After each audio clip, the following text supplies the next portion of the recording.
السلام علیکم ورحمۃ اللہ وبرکاتہ۔ الحمد للہ رب العالمین والصلاة والسلام علی سید الانبیاء والمرسلین۔ صحابہ کرام رضوان اللہ علیہم اجمعین کے مبارک واقعات کے سلسلہ میں آج ایک انتہائی دلچسپ، انتہائی ایمان افروز واقعہ لے کے آپ احباب کی خدمت میں حاضر ہوں۔ اس واقعے کو ابن حبان نے اپنی صحیح کے اندر، امام احمد نے مسند کے اندر، اور امام حاکم نے اپنے مصدرک کے اندر، اور دیگر محدثین نے حضرت انس بن مالک رضی اللہ تعالی عنہ و ارضا کے حوالے سے نقل کیا ہے۔ وہ فرماتے ہیں کہ ایک دن ہم آپ صلی اللہ علیہ وسلم کی خدمت میں بیٹھے ہوئے تھے، چند دیگر صحابہ بھی بیٹھے تھے، تو ایک شخص آیا، آ کے عرض کرنے لگا، یا رسول اللہ صلی اللہ علیہ وسلم، میرا ایک باغ ہے کھجوروں کا، میں اس کی چار دیواری کرنا چاہتا ہوں تاکہ وہ محفوظ ہو جائے، لیکن اس کے دیوار کے رستے میں ایک درخت آ رہا ہے کھجور کا، لیکن وہ کھجور کا درخت میرا نہیں ہے، وہ میرے پڑوسی کا ہے۔ میں نے اسے گزارش کی کہ آپ یہ اپنا درخت مجھے بیچ دیں، تو انہوں نے بیچنے سے انکار کر دیا۔ یا رسول اللہ، میں نے دیوار بنانی ہے، تو اب آپ اس کے ساتھ میرا کوئی معاملہ طے کروا دیں۔ رسول اللہ صلی اللہ علیہ وسلم نے اس شخص کو بلایا، آپ نے فرمایا کہ بھائی آپ یہ درخت اس بھائی کو دے دیں تاکہ وہ اپنی دیوار بنا سکے۔ تو وہ عرض کرنے کہ یا رسول اللہ، یہ درخت مجھے بہت عزیز ہے، بہت محبوب ہے، میں اس کو نہیں بیچنا چاہتا ہوں۔ تو آپ نے فرمایا کہ بھائی تم یہ درخت ایک شخص کو دے دو، اس کے بدلہ میں تمہیں میں اللہ تعالیٰ سے جنت میں کھجور کا ایک درخت لے کے دوں گا کہ یسیر الراکب فی ظلها 100 عام لا يقطعها، کہ جس کے سائے میں ایک گھوڑ سوار اس کو بٹھایا جائے اور 100 سال تک اس کے سائے میں چلایا جائے تو اس کا سایہ ختم نہیں ہوگا۔ یہ درخت تمہیں ملے گا، یہ ایک درخت اس اپنے دوست کو، اپنے بھائی کو دے دو۔ آگے کیا ہوا؟ وہ عرض کرنے کہ یا رسول اللہ، میں نہیں بیچنا چاہتا ہوں، مجھے یہ درخت بہت عزیز ہے۔ صحابہ کرام حیران ہو گئے کہ یہ بندہ اتنا نفع کا سودا ہے، جنت میں درخت مل رہا ہے۔ جنت میں درخت ملنے کا مطلب یہ ہے کہ اللہ کے نبی اس کو جنت کی خوشخبری دے رہے ہیں کہ تم جنتی ہو۔ اور وما ينطق عن الهوى ان هو الا وحی یوحى، اور میرے نبی تو اپنی چاہت سے بات ہی نہیں کرتے، وہ تو وحی ہوتی ہے۔ تو گویا اللہ تعالیٰ خوشخبری دے رہے تھے کہ یہ بندہ جنتی ہے، اس کو جنت میں درخت ملے گا، لیکن پتہ نہیں کیوں انہوں نے انکار کر دیا۔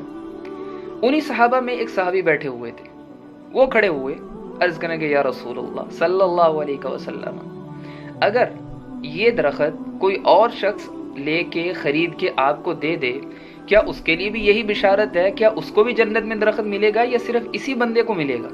تو آپ نے فرمایا جو بھی یہ درخت خرید کے اس لڑکے کو، اس مرد کو دے گا، اس بھائی کو دے گا تاکہ وہ اپنی دیوار بنا سکے، اس کے لیے جنت میں ایک درخت میں اللہ تعالیٰ سے لے کے دوں گا۔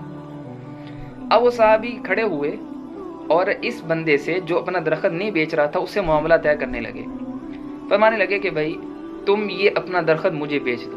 کہنے لگے میں نے تو اللہ کے نبی کو نہیں بیچا، تو تمہیں کیا بیچوں؟ تو وہ صحابی کہنے لگے، اور ان صحابی کا نام تھا ثابت بن دحداء رضی اللہ تعالیٰ عنہ وارضا، جو کہ ابو دحداء کے نام سے مشہور تھے، اور ان کی گھر والی ام دحداء رضی اللہ تعالیٰ عنہ کے نام سے مشہور تھی۔ تو حضرت ابو دحداء رضی اللہ تعالیٰ عنہ فرمانے لگے کہ بھائی تمہیں پتہ ہے مدینہ منورہ میں میرا ایک کھجوروں کا باغ ہے؟ تو وہ کہنے لگا کون نہیں جانتا ہے تمہارے کھجوروں کے باغ کو، اتنا اس کا میٹھا پانی، اتنا شیریں اس کا میوہ ہے، ہر تاجر خریدنے کے لیے تمہارے باغ کا پھل وہ ایک دوسرے سے مقابلہ کر رہے ہوتے ہیں کہ تمہارے باغ کا پھل ہم نے خریدنا ہے۔ تو فرمایا اس میں کتنے درخت ہیں کھجوروں کے؟ کہا اس میں کم و بیش 600 کھجوروں کے درخت ہیں، ایک دو نہیں، 600 درخت ہیں۔ تو حضرت ابو دحداء رضی اللہ تعالی عنہ وارضا فرمانے لگے، اچھا بھائی وہ 600 کھجوروں کا باغ، اس میں میرا محل بھی ہے اور وہ میٹھے پانی کا کنواں، وہ سارا تم رکھ لو اور مجھے یہ ایک کھجور کا درخت اس کے بدلے میں دے دو۔ اس نے کہا مذاق کر رہے ہو میرے ساتھ؟ کہا نہیں مذاق نہیں کر رہا ہوں، اللہ کی قسم مذاق نہیں کر رہا ہوں، یہ درخت مجھے دے دو۔ تو وہ آپ صلی اللہ علیہ وسلم کے پاس تھے، تو انہوں نے کہا یا رسول اللہ صلی اللہ علیہ وسلم، آپ اس بیع پہ، اس خرید و فروخت پہ گواہ ہیں، اللہ کے نبی نے گواہی دی۔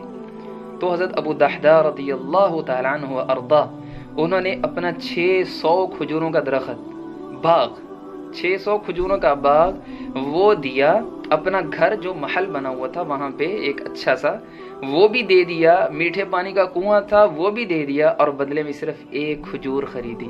صرف کیوں؟ تاکہ وہ کھجور میں رسول اللہ کو دوں اور مجھے اس کے بدلے میں وہ جنت میں ایک کھجور کا درخت لے کے دیں. شوق تھا. تو اب جب یہ معاملہ طے ہو گیا تو اب حضرت ابو دحدہ عرض کرنے کہ یا رسول اللہ صلی اللہ علیہ وسلم اب مجھے ایک کھجور کا درخت ملے گا جنت میں؟ تو آپ نے فرمایا نہیں. وہ حیران ہو گئے. وہی یا رسول اللہ کیوں نہیں ملے گا؟ فرمایا کہ بھائی نہیں، پہلے ایک کھجور کا سودا تھا اور جنت میں ایک کھجور ملنی تھی. اب تم نے اللہ کے کرم و فضل پر 599 کھجوروں کا اضافہ کی ہے. اب تمہارے لیے بھی کم من عذق رداح لأبی الدحداء فی الجنہ. میرے نبی اس جملے کو بار بار دہرا رہے تھے. سبحان اللہ، کتنے ہی شانوں والے، کتنے ہی بڑے بڑے باغات ہیں کھجوروں کے ابو دحدہ کے جنت میں. کم من عذق رداح لأبی الدحداء فی الجنہ. جنت میں ابو دحدہ کے کتنے باغات ہیں، کتنے باغات ہیں. میرے نبی بار بار اس کو دہرا رہے تھے، حتیٰ کہ صحابہ کرام رضوان اللہ علیہم اجمعین یہ تمنا کرنے لگے کہ کاش ہم ابو دحدہ کی جگہ پہ ہوتے.